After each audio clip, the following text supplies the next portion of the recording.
ಶ್ರೀ ಗಣಪತಿ ಶಾರದಾ ಗುರುಭ್ಯೋ ನಮಃ. ನಾರಾಯಣಂ ನಮಸ್ಕೃತ್ಯ ನರಂಚೈವ ನರೋತ್ತಮಂ ದೇವೀಂ ಸರಸ್ವತೀಂ ಚೈವ ತಥೋ ಜಯಮುದೀರಯೇ. ಶ್ರೋತೃಗಳಿಗೆ ಶ್ರೀಮನ್ ಮಹಾಭಾರತದ ಆದಿ ಪರ್ವದಲ್ಲಿ ಲೋಮಹರ್ಷನ ಪುತ್ರ ಉಗ್ರಶ್ರವರು ಶೌನಕಾದಿ ಮುನಿಗಳನ್ನು ಕುರಿತು ಕಥೆಯನ್ನು ಆರಂಭಿಸುತ್ತಿರುವರು. ಆ ಕಥೆಗಳನ್ನು ಅಲ್ಲಿ ನೈಮಿಷಾರಣ್ಯದಲ್ಲಿ ಸೇರಿದ್ದ ಕುಲಪತಿಗಳಾದ ಶೌನಕರೊಂದಿಗೆ ಸೇರಿ ಎಲ್ಲ ಋಷಿಮುನಿಗಳು ಆಲಿಸುತ್ತಿರುವರು ಎಂಬ 4ನೆಯ ಅಧ್ಯಾಯದೊಂದಿಗೆ ಈ ಮಹಾಭಾರತದ ಕಥೆ ಅಧಿಕೃತವಾಗಿ ಪ್ರಾರಂಭವಾಗುತ್ತಿದೆ. ನೈಮಿಷಾರಣ್ಯದಲ್ಲಿ ಕುಲಪತಿಗಳಾದ ಶೌನಕರು ಆರಂಭಿಸಿದ್ದ 12 ವರ್ಷಗಳ ಸತ್ರದಲ್ಲಿ ಭಾಗವಹಿಸಲು ಆಗಮಿಸಿದ್ದ ಋಷಿಗಳ ಸಮೀಪಕ್ಕೆ ಒಮ್ಮೆ ಪೌರಾಣಿಕರಾದ ಲೋಮಹರ್ಷನರ ಮಕ್ಕಳಾದ ಉಗ್ರಶ್ರವ ಸೌತಿಗಳು ಆಗಮಿಸಿದರು. ಪೌರಾಣಿಕರಾದ ಮತ್ತು ಪುರಾಣಗಳ ಅಧ್ಯಯನದಲ್ಲಿ ಬಹು ಶ್ರಮಪಟ್ಟಿದ್ದ ಆ ಸೌತಿಗಳು ಅಂದರೆ ಸೂತಮುನಿಗಳು ಬದ್ಧಾಂಜಲಿಗಳಾಗಿ ಅಲ್ಲಿ ನೆರೆದಿದ್ದ ಋಷಿಗಳನ್ನು ಉದ್ದೇಶಿಸಿ ಹೇಳುತ್ತಾರೆ, ತಾವುಗಳು ಯಾವ ಪುರಾಣವನ್ನು ಕೇಳಲಿಚ್ಛಿಸುವಿರಿ? ನಾನು ಯಾವ ಪ್ರಸಂಗವನ್ನು ತಮ್ಮ ಸಮ್ಮುಖದಲ್ಲಿ ಹೇಳಲಿ?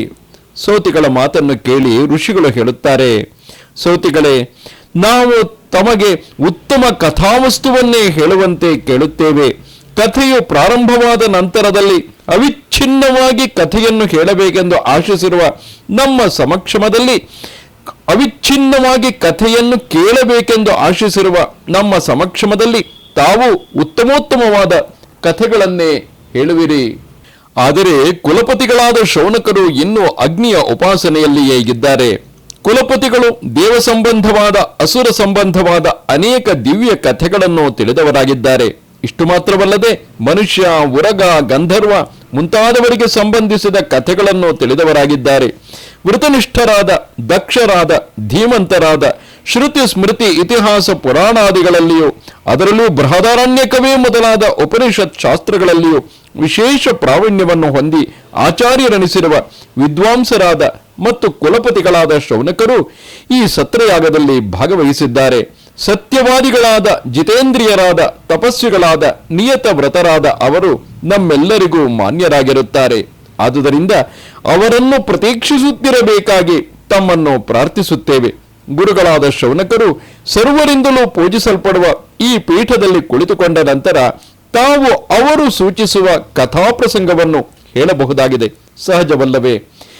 ಏನೂ ತಿಳಿಯದ ನಾವು ನಿಮ್ಮೆದುರು ಕೂತು ನೀವು ಹೇಳಿದುದನ್ನು ಕೇಳುವುದಕ್ಕಿಂತಲೂ ಸಾಕಷ್ಟು ವಿಚಾರಗಳನ್ನು ತಿಳಿದುಕೊಂಡಿರುವಂತಹ ಶೌನಕ ಮಹರ್ಷಿಗಳ ಎದುರಿಗೆ ಕುಳಿತರೆ ಆಗ ಗುರುಗಳು ನಮಗೆ ಏನು ಬೇಕು ಎಂಬುದನ್ನು ಅರಿತವರಾಗಿದ್ದು ಅಂತಹ ವಿಷಯವನ್ನೇ ನಿಮ್ಮಿಂದ ಪಡೆಯಬಲ್ಲವರಾಗಿರುತ್ತಾರೆ.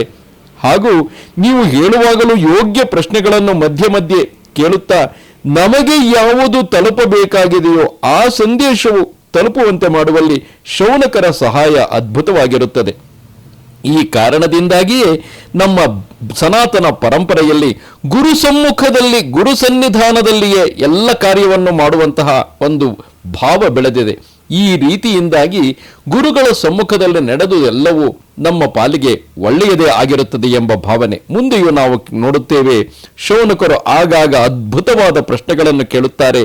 ಅದಕ್ಕೆ ತಕ್ಕಂತೆ ಲೋಮಹರ್ಷಣರ ಪುತ್ರರಾದಂತಹ ಉಗ್ರಶ್ರವರು ಅದ್ಭುತವಾದ ಮಹಾಭಾರತದ ಕಥೆಯನ್ನು ಹೇಳುತ್ತಾ ಹೋಗುತ್ತಾರೆ. ಈ ರೀತಿಯಾಗಿ ಶೌನಕರಿಗಾಗಿ ನಾವು ಸ್ವಲ್ಪ ಹೊತ್ತು ಕಾಯೋಣ ಎಂದು ಹೇಳಿದ ಋಷಿಗಳ ಮಾತುಗಳನ್ನು ಕೇಳಿ ಸೌತಿಗಳು ಹೇಳುತ್ತಾರೆ, ಏವಮಸ್ತು, ಹಾಗೆಯೇ ಆಗಲಿ. ಮಹಾತ್ಮರಾದ ಗುರುವರೇಣ್ಯರಾದ ಶೌನಕರು ಪೀಠವನ್ನು ಅಲಂಕರಿಸಿದ ನಂತರವೇ ನಾನು ಅವರು ಸೂಚಿಸುವ ನಾನಾ ವಿಧವಾದ ಪುಣ್ಯದಾಯಕಗಳಾದ ಕಥೆಗಳನ್ನು ಹೇಳುತ್ತೇನೆ. ವಿಪ್ರಷಭರಾದ ಶೌನಕರು ಎಲ್ಲ ಕರ್ಮಗಳನ್ನು ಯಥಾವಿಧಿಯಾಗಿ ಮುಗಿಸಿ ದೇವತೆಗಳನ್ನು ಮತ್ತು ಪಿತೃಗಳನ್ನು ಜಪ ತರ್ಪಣ ಸ್ತೋತ್ರಗಳಿಂದ ತೃಪ್ತಿಗೊಳಿಸಿದ ನಂತರ ವೃತನಿಷ್ಠರಾದ ಬ್ರಹ್ಮರ್ಷಿಗಳು, ಸಿದ್ಧರು ಸೂತಪುತ್ರ ಪುರಸ್ಸರರಾಗಿ ಕುಳಿತಿದ್ದ ಯಜ್ಞಮಂಟಪಕ್ಕೆ ಆಗಮಿಸಿದರು. ಕುಲಪತಿಗಳು ಯಜ್ಞಮಂಟಪಕ್ಕೆ ಆಗಮಿಸಿದೊಡನೆಯೇ ಸದಸ್ಯರೆಲ್ಲರೂ ಪ್ರತ್ಯುತ್ಥಾನ ಮಾಡಿ ಅಂದರೆ ಎದ್ದು ನಿಂತು ಶೌನಕರನ್ನು ಗೌರವಿಸಿದರು. ಕುಲಪತಿಗಳು ಎಲ್ಲರನ್ನೂ ಕುಳಿತುಕೊಳ್ಳಲು ಹೇಳಿ ಋಷಿ ಸತ್ತಮರೆಲ್ಲರೂ ಉಪವಿಷ್ಟರಾದ ಬಳಿಕ ತಾವು ತಮ್ಮ ಆಸನದಲ್ಲಿ ಕುಳಿತು ಉಗ್ರಶ್ರವ ಸೌತಿಗಳನ್ನು ಪ್ರಶ್ನಿಸುತ್ತಾರೆ ಎಂಬಲ್ಲಿಗೆ ಮಹಾಭಾರತದ ಆದಿ ಪರ್ವದ 4ನೆಯ ಅಧ್ಯಾಯವು ಮುಗಿಯಿತು. ನಮಸ್ತೆ ಶಾರದೆ ದೇವಿ ಕಾಶ್ಮೀರ ಪುರವಾಸಿನಿ ತ್ವಾಮಹಂ ಪ್ರಾರ್ಥಯೇ ನಿತ್ಯಂ ವಿದ್ಯಾದಾನಂಚ ದೇಹಿಮೆ. ನಮಸ್ಕಾರ.